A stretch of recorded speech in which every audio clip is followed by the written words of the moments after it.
नमस्कार। आप सभी लोगों का आज के पाठ में स्वागत है।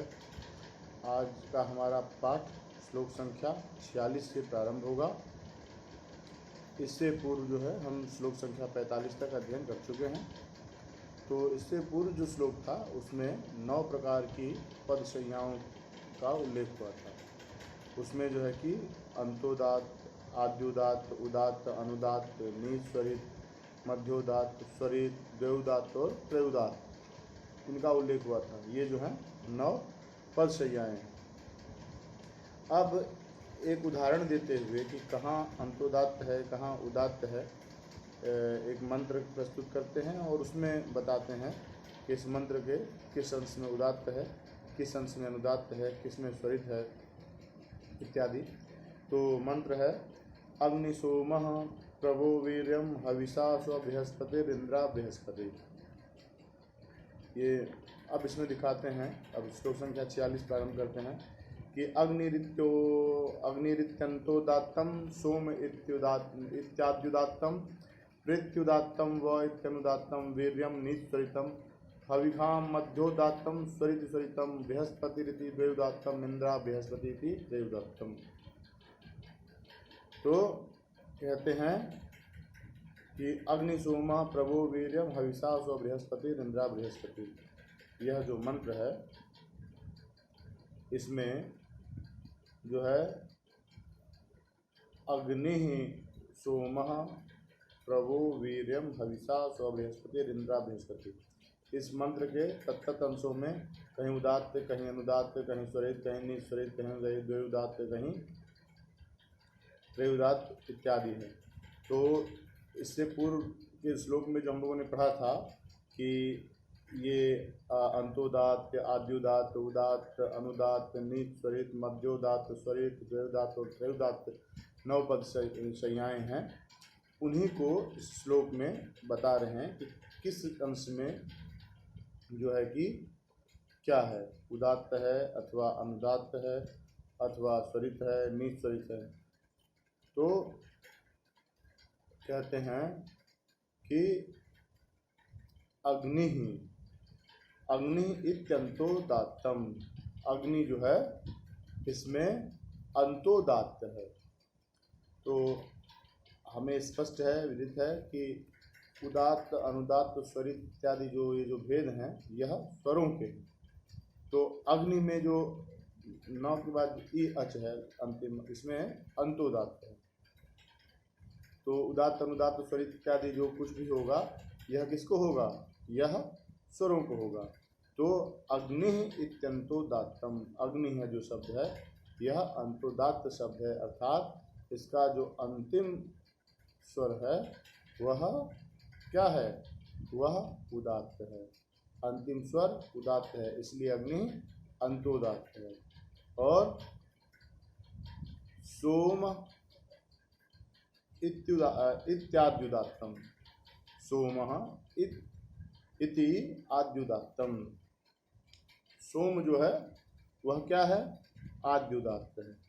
तो सोम का जो प्रारंभ में, सोम इस शब्द के प्रारंभ में जो अच है वो सकार उत्तरवर्ती ओकार, उकार जो है सकार उत्तरवर्ती ओकार, यह क्या है? यह आद्युदात्त है। और प्रेत्युदात्तम, प्र जो है अग्निशोमः प्रभो वीर्यम, मंत्र में है ना, अग्निशोमः प्रमो वीर्यम। तो यहाँ जो प्र है वह क्या है? वह उदात्त है। और वह इत्यनुदात्तम, और अग्निशोमः प्रभो, प्र के बाद जो वह है वह क्या है? वह अंतोदात्त है। मतलब वकार में जो अकार है वह क्या है? वह अंतोदात्त नहीं, अनुदात्त है। तो वकार में जो अकार है वह क्या है? अनुदात्त है। प्र में जो है रेफ के बाद या रकार के बाद जो अकार है वह क्या है? उदात्त है। और व में जो वकार के बाद जो अकार अच है वह अनुदात्त है। और वीर्यम इसमें नीच स्वरित है। और हविखाम, हविषाम जो हविखाम या जो शब्द है इसमें मध्य उदात्त है, अर्थात हविषाम के मध्य में उदात्त है। और उसके बाद जो है हविखाम मध्योदात्तम स्वरिति स्वरितम, तो यहाँ अग्नि सोम प्रभो वीर्यम हविखाम स्वर बृहस्पति इंद्रा, बृहस्पति में जो स्वर ये शब्द है स्वर है, तो यह जो है यह क्या है, स्वर बृहस्पति इंद्रा बृहस्पति, यह स्वर स्वरित है। और बृहस्पति रीति द्वयुदात्तम, और बृहस्पति जो है यह द्वयुदात्त है, अर्थात दो उदात्त वाला है। और इंद्रा बृहस्पति यह जो पद है यह त्रिउदात्त है, त्रिउदात्त है अर्थात इसमें इस पद में तीन उदात्त हैं। तो उपरोक्त जो है कि श्लोक में यह स्पष्ट किया गया कि 9 पद संज्ञाएं हैं, तो वह जो पद संज्ञाएं हैं उनकी उपस्थिति इसमें दर्शाई गई है कि इस मंत्र में कौन सी पद संज्ञा किस अंश में विद्यमान है, तो उसी को उन्होंने दर्शाया है। फिर से देख लीजिए कि अग्नि जो है वह क्या है, वह अंतोदात्त है, और सोम जो है आद्युदात्त है।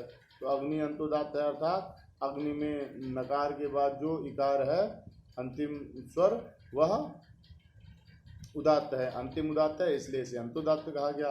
सोम जो है सोम आदि उदात्त है, प्र जो है उदात्त है, व अनुदात्त है, वीर्यम जो है यह क्या है, नीच स्वरित है, और हविकाम यह जो है मध्योदात्त है। स्वरिति जो है स्वर बृहस्पति इंद्रा बृहस्पति में जो स्वर है वह क्या है, स्वरित है। और बृहस्पति यह जो पद है इसमें दो उदात्त हैं, और इंद्रा बृहस्पति इसमें तीन उदात्त हैं। अब अगले श्लोक पे आते हैं, कहते हैं अनुदात्तो हृदय गेयो मूर्धन्युदात्त उदाहृतः स्वरितः कर्णमूलीयः सर्वास्य प्रचयः स्मृतः। कहते हैं कि अनुदात्तो हृदय गेयो, अनुदात्त को जो है हृदय स्थानिक समझना चाहिए। अनुदात्त का स्थान कहाँ है, हृदय में है। और मूर्धनि उदात्त उदाहृतः, उदात्त का स्थान जो है वह कहाँ है, मूर्धा में है, उदात्त का स्थान मूर्धा में है। स्वरितः कर्णमूलीयः, और स्वरित का जो है उदान, स्वरित का जो स्थान है वह हमारे कर्ण का मूल, या अर्थात ये जो स्थान है यह स्वरितः कर्णमूलीयः और सर्वास्य प्रचयः स्मृतः, और जो है कि संपूर्ण मुख में प्रचय का जो है स्थान है। तो अनुदात्त को हृदय स्थानिक, उदात्त को मूर्धा स्थानिक, स्वरित को कर्णमूलीय और प्रचय को संपूर्ण मुख स्थानिक समझना चाहिए। तो इस तत्त स्थानिक समझने से क्या लाभ है, क्यों समझना चाहिए, तो कहा कि अनुदात्त जो जब इन वर्णों का उच्चारण करेंगे तो हस्त प्रक्षालन, जो वेद मंत्रों का उच्चारण करते समय हस्त प्रक्षालन करते हैं स्वर के अनुसार, तो जब इन मंत्रों का उच्चारण करेंगे तो इन स्वरों के अनुसार जब हस्त प्रक्षालन करेंगे तो जब अनुदात्त स्वर का उच्चारण होगा तो हृदय जो है, हस्त जो है हमारा वह कहाँ प्रक्षालित होगा, हृदय के स्तर पे प्रक्षालित होगा। और उदात्त का जब उच्चारण होगा तो मूर्धा तक जाके हस्त जो है प्रक्षालित होगा। और जो है कि स्वरित का जब हस्त प्रक्षालन, स्वरित का उच्चारण करते समय जब हम हस्त प्रक्षालित करेंगे तो इस हाथ को यहाँ तक ले जाएंगे, कर्ण के मूल तक जाएगा। और प्रचय जो है वह संपूर्ण मुख में होता है। तो इसलिए जो है तत्त स्थानों में जब उन वर्णों का उच्चारण होगा तो तत्त स्थानों पे हस्त जो है हमारे प्रक्षालित होंगे, और उनका उच्चारण करते समय हस्त को जहाँ उनका स्थान है वहाँ तक ला करके उस वर्ण का उच्चारण करना चाहिए। इसलिए ही इनके स्थान का यहाँ वर्णन किया गया कि कौन उदात्त अथवा जो अनुदात्त और स्वरित इत्यादि जो हैं उनका कौन सा स्थान है, उनका उच्चारण करते समय हस्त का प्रक्षालन कहाँ पे होगा, इसमें इसका उल्लेख किया गया। अब कहते हैं चाशस्तु वदते मात्रा द्विमात्रम चैव वायसः शिखी रौति त्रिमात्रम तु नकुलस्त्वर्धमात्रकम्। चाशस्तु वदते मात्रा, चाश नाम का एक पक्षी है, वह जो उच्चारण, वह जो स्वर करता है, वह जब पूजता है तो उसकी जो ध्वनि निकलती है वह एक मात्रिक होती है। चाशस्तु वदते मात्रा द्विमात्रम चैव वायसः, और वायस कहते हैं कौवा को। तो कौवा जो उच्चारण करता है स्वर का, काँव काँव जो करता है वह द्विमात्रिक है, उसका जो उच्चारण है वह द्विमात्रिक है। और शिखी रौति त्रिमात्रम तु, और मयूर जो स्वर करता है, मयूर, उसका जो उच्चारण है वह त्रिमात्रिक होता है। और नकुलस्त्वर्धमात्रकम, और नेवला जो उच्चारण करता है, जो शब्द करता है, उसका उच्चारण अर्धमात्रिक होता है।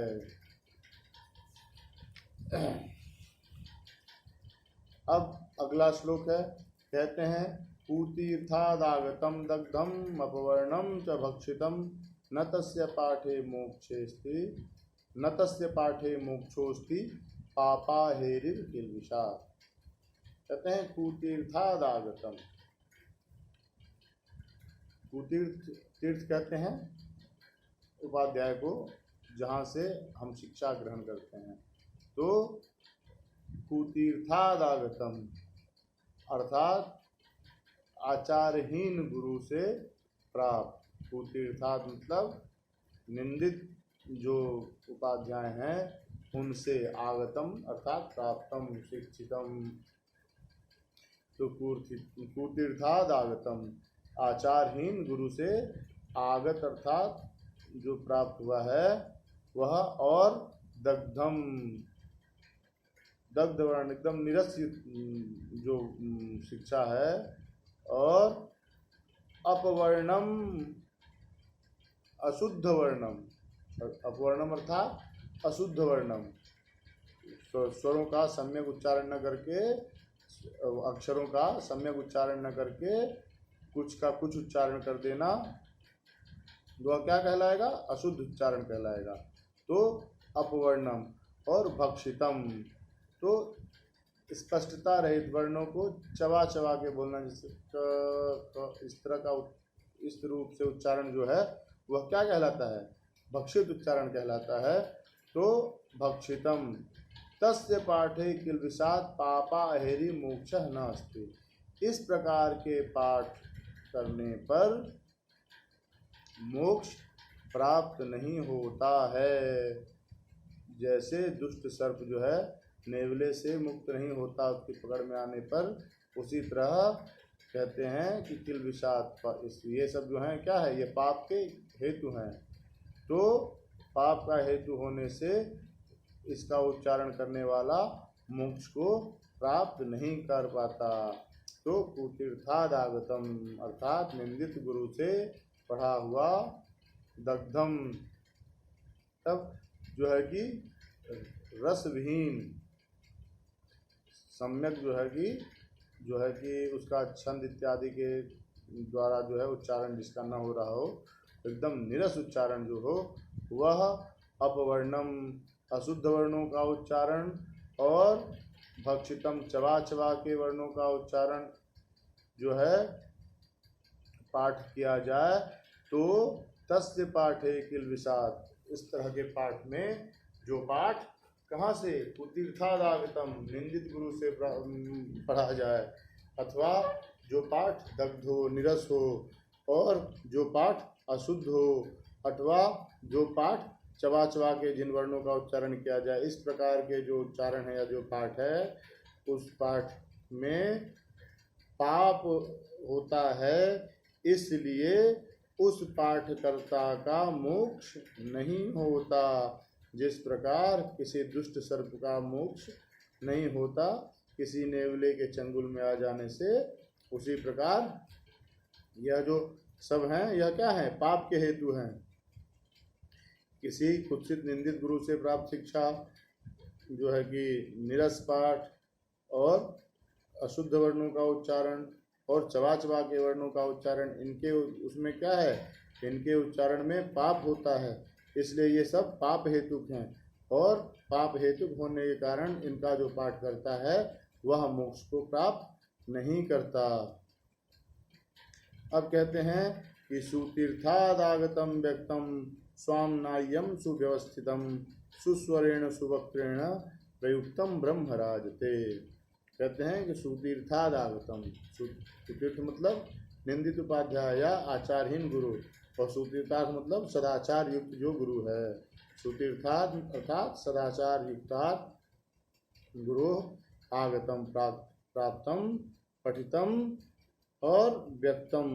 कहते हैं कि ऐसा पढ़ा, अच्छे गुरु से पढ़ा हुआ और व्यक्त एकदम स्पष्ट हो, और स्वामनाय अपने संप्रदाय वाला हो, और सुव्यवस्थित हो, सुव्यवस्थितम तो सम्यक प्रकार से जो है उसका उच्चारण किया जाता हो, साधु प्रकार से जो है उसका उच्चारण किया जाता हो, जो साधु समुच्चारित जो वर्ण हो, और सुवक्त्रेण सुंदर मुख के द्वारा जिसका उच्चारण होता हो। और सुंदर मुख से तात्पर्य यहाँ क्या है, जिसके मुख पर सौंदर्य है, उससे तात्पर्य नहीं है।